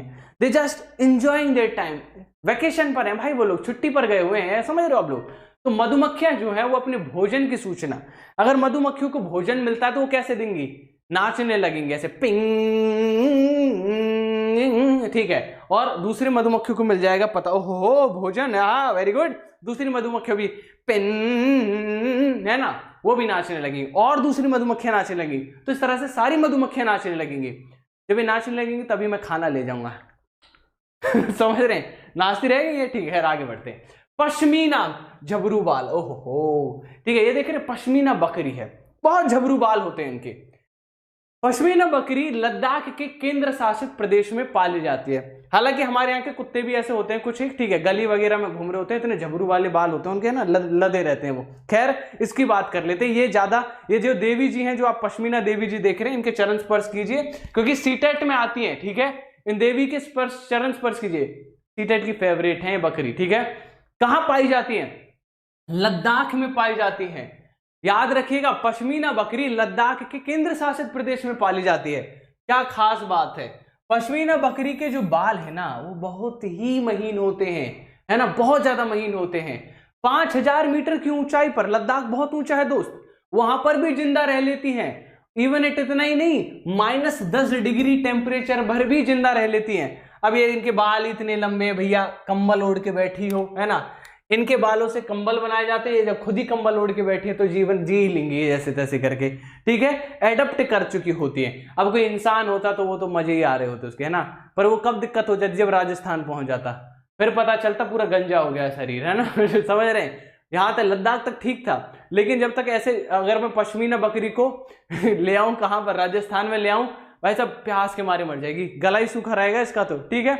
आगे बढ़ते हैं। पश्मीना बकरी के बाल मनुष्य से लगभग 6 गुना पतले होते हैं। पश्मीना बकरी और जो उसका शॉल स्वेटर बनता है वो 6 गुना ज्यादा गर्म होता है। पश्मीना के शॉल स्वेटर बनाने में लगभग 250 घंटे लगते हैं। पश्मीना बकरी को जिस स्थान पर पाला जाता है उसे लेखा कहते हैं। मैं हमेशा कहता हूं आप लोगों से, याद करो तो ऐसे करो जो हमेशा याद रह जाए। तो मेरे साथ यार लद्दाख को ही खत्म करते हैं। याद रखिएगा, एनसीईआरटी में गिवन है, जॉनी भैया थे। कौन भैया थे? जॉनी भैया। जॉनी भैया ने निकाली अपने धुक धुक धुक धुक धुक धुक धुक धुक बाइक निकाली और कहां पहुंच गए? लद्दाख पहुंच गए। सामने से आते हुए उन्हें क्या मिले? लद्दाख की चंगप्पा जनजाति मिली। कौन मिली? चंगप्पा जनजाति। कहां की? लद्दाख की, ठीक है। उन्होंने जैसे ही उन्होंने देखा, उन्होंने क्या कहा उनसे, बताइए? झूले झूले झूले झूले। क्या बोला उनसे? झूले झूले। झूले झूले का मतलब नमस्कार, आइए आइए, पधारिए, नमस्कार, ठीक है, ठीक है। उन्होंने बाइक साइड में लगाई। बाइक साइड में लगा के जॉनी भैया पहुंचे तो उन्होंने उनके घर देखे। ओहो, तंबू, है ना, तंबू, वो भी ओहो गोल गोल। क्या है ये? क्या है? हाँ, उन्होंने कहा ये रेबो रेबो रेबो रेबो, क्या बोला उन्हें, रेबो रेबो रेबो रेबो, रेबो के तंबू के घर होते हैं उनके, ठीक है। ओहो ठीक है, फिर उन्होंने देखा कि यार कुछ कुछ खाने पीने को है, ठीक है। उन्होंने कहा ठीक है लाते हैं, बकरी का दूध लाते हैं। कहाँ से लाओगे बकरी का दूध, ठीक है वहां से लाएंगे। बकरी देखी, बकरी हो बकरी पूरी की पूरी झबरू बकरी। कौन सी बकरी है वो, पश्मीना बकरी है, पश्मीना, और इकट्ठी रह रही है झुंड में। उन्होंने पूछा झुंड को क्या कह रहे हो, उन्होंने कहा लेखा लेखा लेखा लेखा, ओ लेखा, ठीक है। याद रखिएगा साथियों, याद रखोगे, झूले झूले, रेबो रेबो, लेखा लेखा और पश्मीना बकरी लद्दाख कनेक्टेड हैं, ठीक है, आपस में कनेक्टेड हैं, और चंगप्पा जनजाति कनेक्टेड है। आगे बढ़ते हैं। गिलहरी, ठीक है, गिलहरी एक स्तनधारी जीव है। स्तनधारी मतलब इट्स अ मैमल्स, ठीक है, इट्स अ मैमल, राइट। गिलहरी सदैव कुछ ना कुछ कुतरती रहती है हमेशा, टक टक टक टक। देखा ही होगा आप लोगों ने, ऐसे खाइए। क्यों, क्योंकि इसके दांत बटने जरूरी हैं, ठीक है, दांत ना बढ़े, ठीक है। इसके दांत को लगातार इसलिए कुतरते रहते ताकि दांत काम में आते रहें। अगर दांत काम में नहीं आएंगे तो इसके दांत आगे आ जाते सिर्फ, और मैं हूं, ठीक है, इस तरीके से दांत आगे आ जाते हैं इसके, ठीक, याद रखिएगा। ऐसे जीव जिनके शरीर पर बाल होते हैं या फिर उनके बच्चों को वो दूध पिलाते हैं, उनको स्तनधारी कहते हैं, राइट। हम लोग भी स्तनधारी जीव हैं, है ना, हम लोगों की भी दूध, हम दूध पीते हैं माँ का, सब लोगों ने माँ का दूध पिया है, और हम तो इसमें मूवी बनाते, माँ का दूध पिया है तो आके देख मेरे एरिया में, वो माँ का दूध की चर्चा करते हैं। ऐसा इसलिए करते हैं क्योंकि हम स्तनधारी हैं, है ना, ठीक है। अब माँ का ही दूध पिएगा, बाप का दूध तो पिएगा नहीं ना कोई इंसान, कैसी बातें करते हैं। खैर, चूहा, जय हो भैया, ये चूहा भी बहुत जरूरी है, इनके भी चरण छुइए। इसलिए नहीं कि ये गणेश जी की सवारी है, उसके साथ में ये सीटेट पास कराने वाली सवारी भी है। चूहा एक स्तनधारी जीव है। चूहा क्या है, एक मैमल है। चूहे की देखने की शक्ति बहुत कमजोर है, मतलब चूहा इज लाइक दैट, मैं चश्मे उतार दूं तो अब जैसा मुझे दिख रहा है वैसे चूहे को दिखता होगा, ऐसे मैं मान के चल रहा हूं, ठीक है। लेकिन इसके सूंघने की शक्ति बहुत तेज है, मतलब हो मिठाई आई आज टका मजा आ गया, ठीक है। जैसे ही परोसी गई मिठाइयां, कहीं कहाँ ले जाके परोसी गई, ठीक है, और मिठाई रखी गई किसी यार रिश्तेदार के सामने रख दी है, और वहां पे चूहे पार्टी कर रहे हैं। क्यों, मिठाइयां खाने को मिलेंगी, और वो पार्टी कहाँ चल रही है, 4 कमरे दूर चल रही है। चूहों ने सूंघ लिया, मजा आ गया आज, है, समझ रहे हैं, तो मजा आ गया। तो चूहे जो रेट हैं उनकी सूंघने की शक्ति बहुत तेज होती है, लेकिन दिखता उन्हें बहुत कमजोर है। सीटीईटी का क्वेश्चन था। बात करते हैं केंचुओं की। केंचुओं का काम क्या है, केंचुए पालन को हम वर्मी कल्चर कहते हैं, वर्मी कल्चर, वॉर्म्स, ठीक है, वॉर्म से आया है वर्मी कल्चर। केंचुए पालन को वर्मी कल्चर कहा जाता है। केंचुए को किसान का मित्र भी कहा जाता है, क्योंकि किसान जो है, केंचुआ जो है वो मिट्टी खाता है, और मिट्टी खाकर मिट्टी को भुरभुरा बना देता है, जिससे जड़ों तक हवा एवं पानी अच्छे से पहुंचती है। केंचुए के माध्यम से जैविक खाद भी बनाया जा सकता है। ये जो केंचुआ है साथियों, जैविक खाद बनाने का काम करता है। अब चलते हैं आप लोगों को डॉल्फिन की दुनिया में लेकर। कौन कौन तैयार है साथियों, कौन कौन तैयार है, एक बार जो भी तैयार है बोल दीजिए सर जी, एकदम एकदम बेहतरीन तरीके से, सख्त तरीके से तैयार है। तो आज हम डॉल्फिन की चर्चा करते हैं। डॉल्फिन भारत का राष्ट्रीय जीव, जल जीव है, ठीक है। क्वेश्चन आया था नहीं आया था, यूपी टेट वालों हाँ करेंगे, ठीक है। यूपी एससी में question, sorry UP triple SC जो होता है यूपी बोर्ड, एचपीएससी में ये वाला क्वेश्चन आ चुका है, सीटेट में क्वेश्चन आ चुका है, ठीक है। और हमारा अब जो है कई बार ये क्वेश्चन आ चुका है कि भारत का राष्ट्रीय जलीय जीव क्या है, डॉल्फिन। याद रखिएगा, जल में जो उछलती कूदती है वो डॉल्फिन होती है, और डॉल्फिन भी स्तनधारी जीव होती है। अब जल्दी से नीचे जाओ वरना सांस नहीं आएगा तुम्हें। डॉल्फिन बहुत समझदार जीव है, इनको ट्रेनिंग दी जा सकती है कि बेटा बहुत बढ़िया, ज्यादा तेज नहीं बोलते। डॉल्फिन अल्ट्रासोनिक वेव्स निकालते हैं। अल्ट्रासोनिक क्या होती है, वेव 3 प्रकार की होती है, साउंड वेव जनरली, ठीक है। एक इंफ्रासोनिक होगी, एक अल्ट्रासोनिक होगी, और एक हियरिंग रेंज में होगी। इंफ्रासोनिक जो 20 हर्ट्ज से भी कम की फ्रीक्वेंसी पर है, अल्ट्रासोनिक जो 20,000 हर्ट्ज से भी ज्यादा फ्रीक्वेंसी पर है। ये 3 तरीके की वेव्स जो है हमें देखने को मिलेंगे साथियों। डॉल्फिन एक बहुत ही बुद्धिमानी जीव है, मानव के द्वारा जो भी आप इसे सिखाओगे डॉल्फिन सीख जाएगी। भारत में डॉल्फिन गंगा की नदी में भी पाई जाती है, इसे ला टाइगर कहते हैं। नाम क्या है इसका, ला टाइगर। पूछा जा सकता है साथियों कि ला टाइगर नाम किसका है साथियों? तो ला टाइगर नाम डॉल्फिन की गंगा नदी में पाए जाने वाले डॉल्फिन का नाम है ला टाइगर। ठीक है, ओके, बहुत बढ़िया। जितने भी दोस्त मेरे साथ जुड़ रहे हैं आगे बढ़ते हैं हम लोग। गंगा नदी में सबसे अधिक इलाहाबाद से पटना के बीच में जो है गंगा डॉल्फिन पाई जाती है। डॉल्फिन विभिन्न प्रकार की ध्वनियां निकालती है और गंगा नदी में प्रदूषण जैसे जैसे बढ़ रहा है वैसे वैसे डॉल्फिन की संख्या कम होती जा रही है, याद रखिएगा। बहुत बढ़िया। नीली व्हेल की चर्चा करते हैं, ब्लू व्हेल की चर्चा करते हैं। ब्लू व्हेल पृथ्वी पर पाए जाने वाली सबसे बड़ी जीव है। नीली व्हेल एक स्तनधारी जलीय जीव है। नीली व्हेल भूरशैल प्रजाति की एक जीव है और सबसे अधिक जो नीली व्हेल है वो प्रशांत महासागर में पाई जाती है। कहां पाई जाती है साथियों? सबसे अधिक नीली व्हेल प्रशांत महासागर में पाई जाती है। ठीक है, बहुत बढ़िया। जो पीडीएफ मचा रहे हैं भैया वो टेलीग्राम लिंक ज्वाइन कर लीजिएगा, टेलीग्राम ज्वाइन कर लीजिएगा। कौन सा टेलीग्राम? EVS experts. ठीक है, ये टेलीग्राम है, ये ज्वाइन कर लीजिएगा। यहां पर पीडीएफ, शॉर्ट पीडीएफ में दूंगा, अभी नहीं है कि पूरा है ना। ईवीएस एक्सपर्ट्स, मैं मानता हूं कि यार जो मुझसे पढ़ता है वो हर एक ईवीएस का एक्सपर्ट्स है, इसी नाम से टेलीग्राम ग्रुप बना रखा है। खैर, नीली ब्लू व्हेल की चर्चा करूं तो नीली ब्लू व्हेल पृथ्वी पर पाए जाने वाली सबसे बड़ी जीव है, सबसे बड़ी स्तनधारी जीव है। नीली व्हेल भूरशैल प्रजाति की जीव है और नीली व्हेल प्रशांत महासागर में पाए जाने वाली जीव। बात करते हैं हम हाथी की। हाथी मेरा साथी। हाथी कितना खूबसूरत लगता है। भारतीय राष्ट्र की विरासत पशु है। भारत में सबसे अधिक हाथी जो है वो कर्नाटक राज्य में पाए जाते हैं। कौन से राज्य में? कर्नाटक में।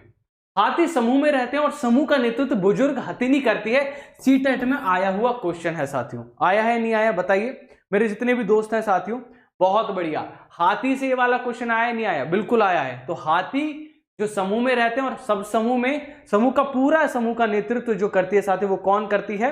वो करती है साथियों हमारी कौन? हाथी करता है, याद, हथिनी करती है। ठीक, हाथी के जो बच्चे होते हैं राइट, वो 10 से 12 बच्चे होते हैं। ठीक है, ये झुंड में रहते हैं और 14-15 वर्ष की उम्र के बाद ही ये झुंड छोड़ देते हैं। हाथी का 3 महीने का बच्चा भी होता है और ये बच्चा जो है वो लगभग 200 किलोग्राम का होता है। एक स्वस्थ हाथी दिन में लगभग 100 किलोग्राम पत्तियां खा सकता है, घास खा सकता है, फूस खा सकता है।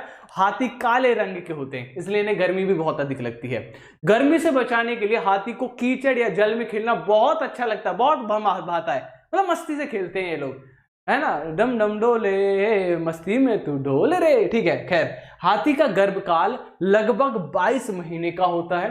हाथी दिन भर में लगभग 2 से 4 घंटे ही सोता है और स्थल पर पाए जाने वाला सबसे बड़ा जीव भी है, याद रखिएगा। जल में तो बहुत बड़े जीव हैं जो इससे बड़े बड़े पाए जाते हैं साथियों, पर जल पर पाए जाने वाला सबसे बड़ा जीव यही है साथियों, हाथी ही है। याद रहेगा, अगर याद रहेगा तो बोलिए कि सर याद रहेगा। बिल्कुल ठीक है, आगे बढ़ते। चीलबाज और गिद्ध। चीलबाज गिद्ध का घोंसला 4 से 5 फीट का होता है। वह अपने घोंसले का इस्तेमाल साल दर साल करता है। अब चीलबाज से क्वेश्चन आए हैं, कई बार क्वेश्चन आते हैं। ठीक है, सबको पता है कि चीलबाज से क्वेश्चन कई बार पूछे जाते हैं। एग्जामिनेशन में कोई ही ऐसी टर्म रही होगी जब चीलबाज और गिद्ध से क्वेश्चन नहीं आए होंगे। ठीक है,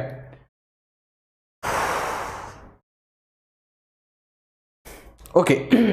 चीलबाज गिद्ध 4 से 5 फीट का इसका घोंसला होता है। घोंसले का इस्तेमाल साल दर साल करता है। चीलबाज बहुत अधिक दूरी से देख सकते हैं साथियों, याद रखिएगा, लगभग 4 गुना अधिक दूरी से देख सकते हैं। मनुष्य जितना देखता है ना, ठीक है, 4 गुना दूर तक देख रहे हैं। ठीक है, मजे इनके ही आ रहे हैं, बहुत दूर दूर तक देख रहे हैं, है ना। अर्थात किसी वस्तु को मनुष्य अगर 2 मीटर दूर देखे तो बहुत दूर तक देख पा रहे हैं। वृक्षों की चर्चा करते हैं। आप लोग खुद ये बात मानेंगे, आने वाले जितने भी वृक्ष मैं करा रहा हूं सबके सब वृक्षों का वर्णन एनसीईआरटी की किताब में किया गया है और क्वेश्चंस हमेशा पूछे गए हैं, आप लोग मानोगे। शुरुआत करते हैं रेगिस्तानी ओक से साथियों। रेगिस्तानी ओक ऑस्ट्रेलिया में पाए जाने वाला जो एक बहुत बढ़िया पौधा है, प्यासी धरती की पौधा भी कहा जाता है और यह पौधा काफी उपयोगी है। यह पौधा नीचे धरती में इतनी गहराइयों तक अपनी जड़ें खोद देता है, लगभग 10 से 12 फीट 4 मीटर तक, बहुत अपनी जितनी हाइट होती है उससे 30 गुना नीचे तक जड़ें खोद देता है और नीचे से जड़ों से पानी खींचकर ऊपर लेकर आ रहा होता है। रेगिस्तानी ओक जल को संग्रहित भी रखता है। इसके माध्यम से साथियों जब जल संकट होता है तो चाकू एवं पाइप के माध्यम से जल संग्रहित करने का काम यह पूरा जो है रेगिस्तानी युग का पौधा जो है वो करता है। क्वेश्चन आया है या नहीं आया है, हाँ या ना? ठीक है, बहुत आई भट्टे, बहुत बढ़िया, शाबाश। जितने भी दोस्त यहां पर जुड़ रहे हैं, पूछा गया है नहीं पूछा गया है क्वेश्चन, हाँ या ना साथियों? बहुत बढ़िया। ओके, आगे बढ़ते हैं। अगला है घटपर्णी पौधे। आते हैं नहीं आते? सीटेट के हर एक एग्जामिनेशन को उठा के देख लीजिए, कोई ही ऐसा एग्जामिनेशन होगा जिसमें साथियों घटपर्णी पौधों के बारे में उसने चर्चा ना की हो। तो घटपर्णी पौधे भारत के मेघालय राज्य में पाए जाते हैं। घटपर्णी पौधे जो हैं वो शिकारी पौधे भी कहते हैं, क्योंकि ये चूहा, मेंढक एवं अन्य कीड़े मकोड़ों का जो है शिकार करने में कामयाब रहता है। घड़े के मुख के आकार का होता है, ये देखिए, और कांटे नुमा आकृति जो है वहां से जीव प्रवेश करता है और शिकार हो जाता है। मतलब ये ऐसे खोल के रखता है एकदम। कोई मक्खी आई, आके अंदर से पहले तो सुगंध निकालेगा, मधुमक्खी आई, पंग डुबकी मार देगी इसमें, उसे लगेगा चलो कोई नहीं शहद वहद लेकर बाहर आऊंगी, तब तक पत्ती बंद कर देगा, टप, है ना, अंदर एंजाइम छोड़ेगा और धीरे धीरे करके डिफ्यूजन प्रोसेस के द्वारा समाप्ति, है ना। घटपर्णी एक विशेष प्रकार की गंध निकालते हैं, जिससे कोई भी दूसरे जीव जो है वो आकर्षित होते हैं और इनके पास चले आते हैं। ठीक, घटपर्णी पौधे उन क्षेत्रों में पाए जाते हैं जहां मिट्टी में नाइट्रोजन की कमी होती है। नाइट्रोजन बहुत कम पाई जाती है घटपर्णी पौधे में। कीट भक्षी पौधे सिर्फ अकेले ये नहीं है, और भी हैं। निफेंथिस, ड्रोसेरा, यूकेयूट्रोफिया, ये सब ऐसे पौधे हैं साथियों जो कीट भक्षी हैं, कीटों को खाने वाले जीव हैं। बहुत बढ़िया। यहां पर समझने वाली बात यह है, खेजड़ी का पौधा। राजस्थान वालों एक बार सब लोग हाथ खड़े कर दें साथियों, जितने भी दोस्त हैं सब लोग एक बार कह दीजिए, ठीक है, कि सर जी खेजड़ी का पौधा। खेजड़ी एक विशाल छायादार वृक्ष है। जो कह रहे हैं ना कि सर थके नहीं सर जी, जब तुम लोगों ने मुझ पे भरोसा किया था ना, ठीक है, कि ये सर जी यहां पर खड़े होकर हमें एक क्लास में सीटेट पास कराने की बात कर रहे हैं, वो टाइम मेरा, वही समय मेरा, मुझे खैर शायद कुछ बफरिंग इश्यू आया था, ठीक है। खैर, खेजड़ी एक विशाल छायादार वृक्ष है। इसकी छांव में स्थानीय बच्चे जो है खेलने कूदने का काम करते हैं। खेजड़ी की जड़ें गहरी होती हैं और पानी में भी रह सकते हैं। खेजड़ी की जो छांव है वो स्थानीय बच्चे उसमें खेलने कूदने का काम जो है वो करते हैं। खेजड़ी की लकड़ी कीड़े जैसे लगे होते हैं, इसका साल दर साल प्रयोग किया जाता है और खेजड़ी की फलों में सब्जियों का इस्तेमाल किया जाता है। साथियों याद रखिएगा खेजड़ी के बारे में और महत्वपूर्ण बिंदु, खेजड़ी को दवा के रूप में भी प्रयोग में लाया जाता है और खेजड़ी का प्रयोग चारे के लिए भी किया जाता है। ये इतना महत्वपूर्ण है कि राजस्थान वालों ने कहा राज्य के वृक्ष स्वाहा, ठीक है, इसे राज्य के वृक्ष ही घोषित कर दिया। लाइकेन से क्वेश्चन आते हैं, याद रखिएगा। लाइकेन एक सहजीवी पौधा है। सहजीविता क्या होती है? सहजीविता, ये दोस्ती हम नहीं छोड़ेंगे। ये सहजीविता कहां कहां देखने को मिली हमें? ये सहजीविता हमें कहां? जय और वीरू की देखने को मिली, हमें भैंस की और बगले की देखने को मिली, भैंस की कोय की देखने को मिली, लाइकेन की देखने को मिली, शैवाल की देखने को मिली। पेड़ पौधे जो कि हमारे कैसे होते हैं पेड़ पौधे साथियों, जो हमारे पेड़ पौधे, अरे यार कौन से पेड़ पौधे यार, ठीक है, अब दिमाग चकराने लगा सच बताऊं तो, ठीक है, हमारे वो जो पेड़ पौधे होते हैं जो कि क्या काम करते हैं साथियों, दालों वाले, है ना, दालों वाले जो प्रोटीन देने वाले जो पौधे होते हैं, उनकी जड़ों में राइजोबियम बैक्टीरिया के साथ सहजीविता देखने को मिली साथियों, याद रखिएगा। ठीक, आगे बढ़ते हैं। कवक सफेद रंग का होता है, क्लोरोफिल पाया नहीं जाता, भोजन प्रकाश संश्लेषण से बनाता है और याद रखिएगा साथियों सड़े गले स्थानों पर पाया जाता है। मुख्य समस्या भोजन है और याद रखिएगा कवक वहीं पर उग जाएगा जहां पर साथियों कोई भी चीज डेड पड़ी होगी, है ना। शैवाल हरे कलर के होते हैं, क्लोरोफिल पाया जाता है और याद रखिएगा ये कवक और शैवाल दोनों सहजीविता से एक दूसरे के साथ रहते हैं। लाइकेन को तो वायु प्रदूषण का मापक कहा जाता है। देखो दोस्त, ये वाला क्वेश्चन बहुत जरूरी है यार, याद रखिएगा, वेरी वेरी इंपॉर्टेंट क्वेश्चन, कि किसको वायु प्रदूषण की समस्या को सूचना करने के लिए माना यूज किया जा सकता है। लाइकेन को क्या बताता है? SO2 की मात्रा।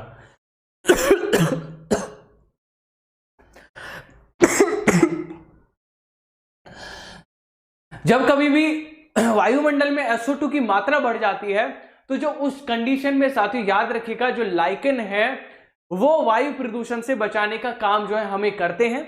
अब जो लगातार आप देख रहे हो ताजमहल का रंग कैसा हो रहा है, ठीक है,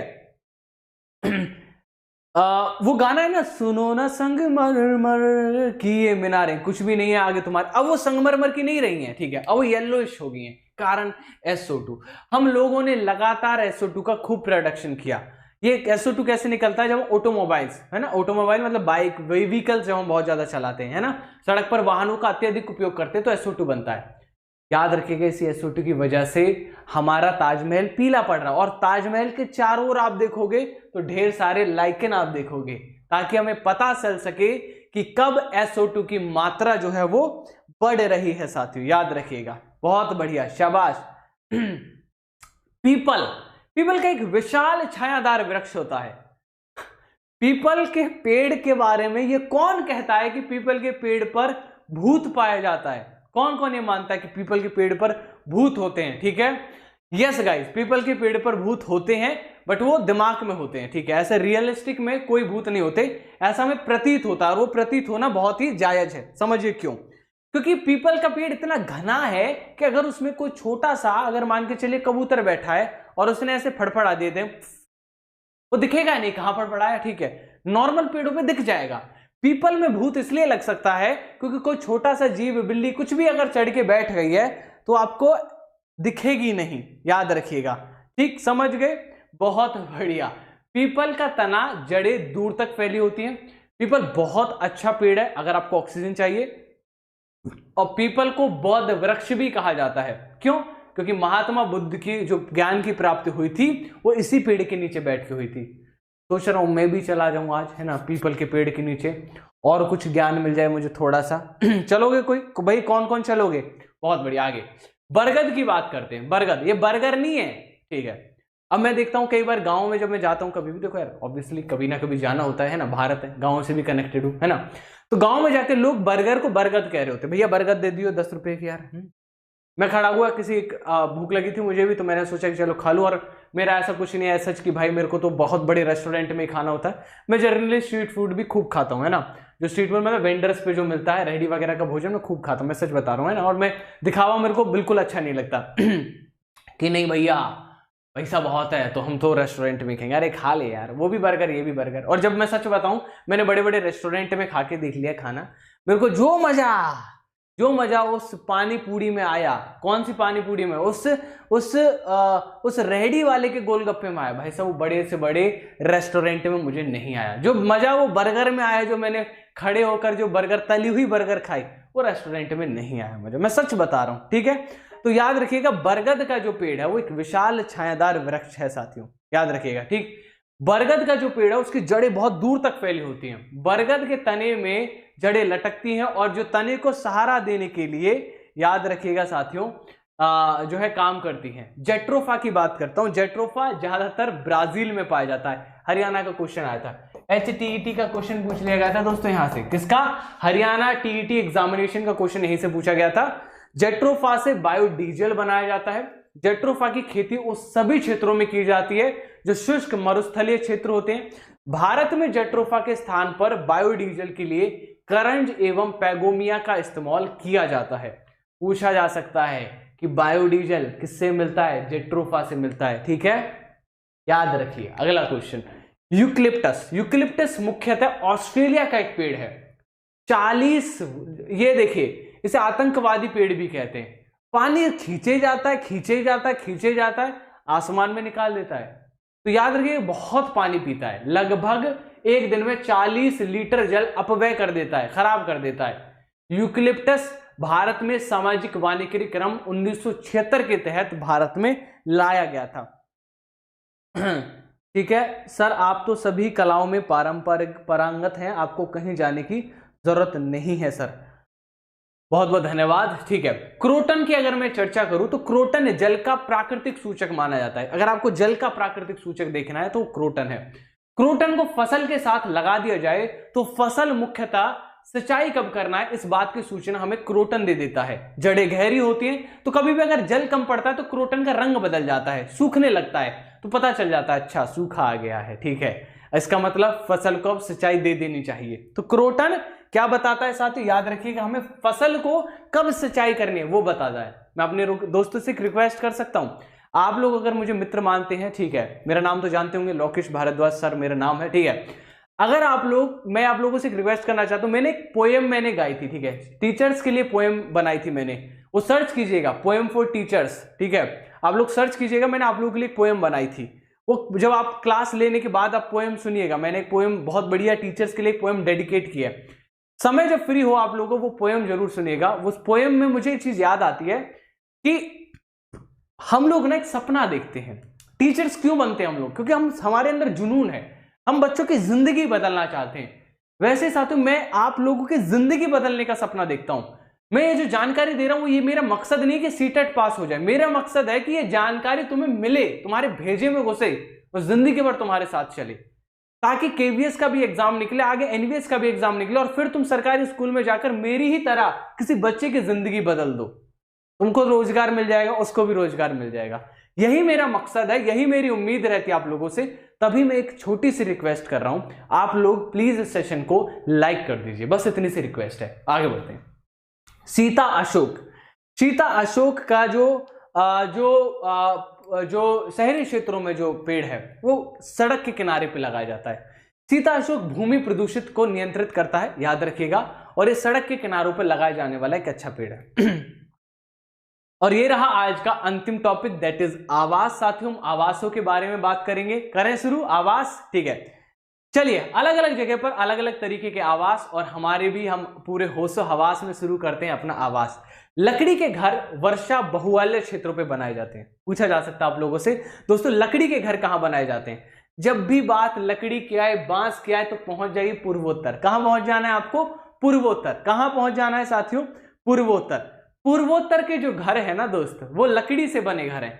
अब वहां पे होता क्या था, पहले वो नॉर्मल घर बनवाते थे लोग, ठीक है, आराम से रात को सो रहे हैं, अचानक से बाढ़ आई, लोग ही बह गए वहां पे ना, सोते सोते। सोच के देखो यार, किसी इंसान को कैसा लगेगा। तुम लोगों को सोचो, ठंड पड़ रही है, तुम सो रहे हो सुबह सुबह, रजाई में मुंह ऐसे ओढ़ के सो रहे हो आराम से, अचानक से कोई पानी आ जाए और बहा ले जाए तुम लोगों को, कैसा लगेगा? तुम्हें मरने का दुख नहीं होगा, तुम्हें इस बात को दुख होगा कि यार नींद कैसे टूटी मेरी, पानी से नींद टूटी यार, आतंकवादी घटना है ये।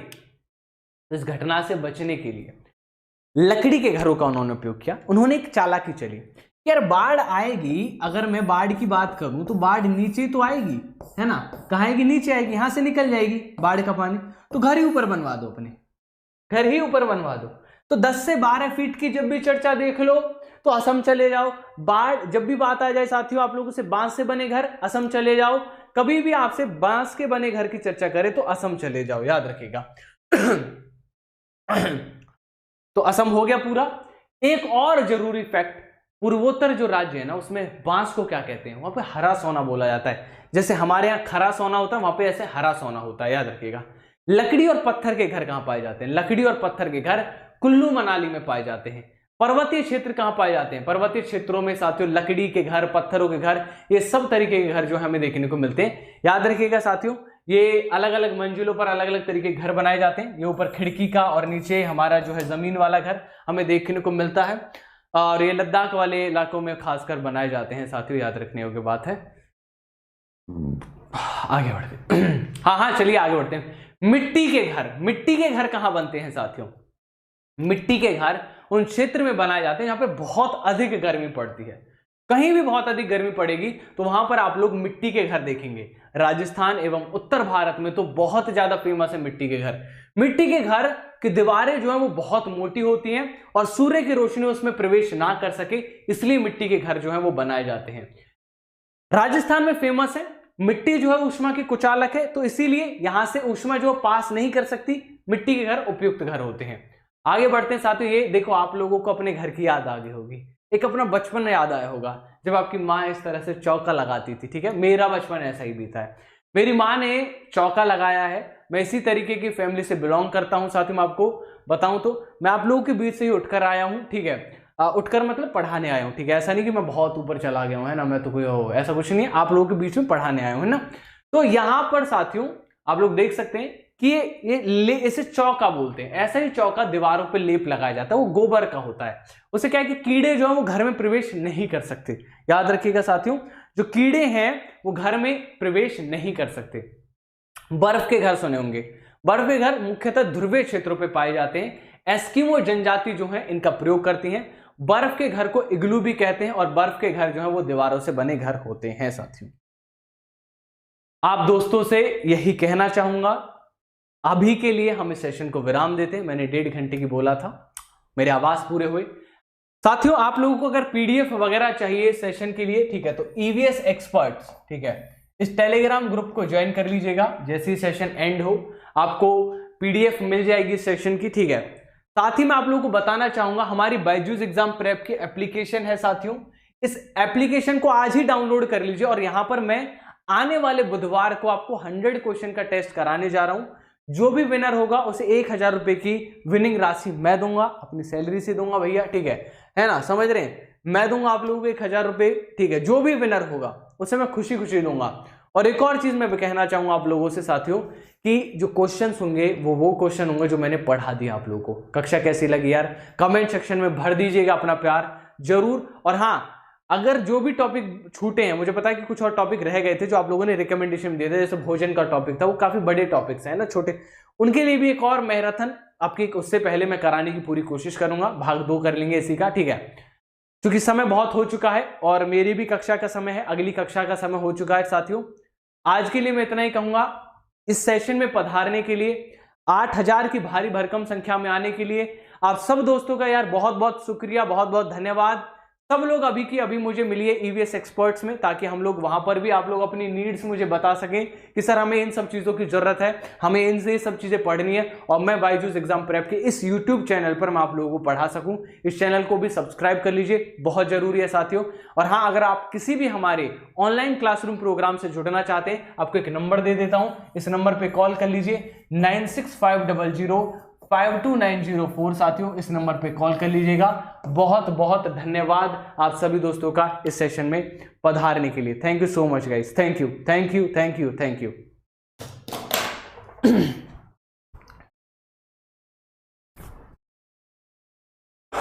भाई सांस नहीं आ रहा, अजीब सा लग रहा था, अब रुक गया शायद।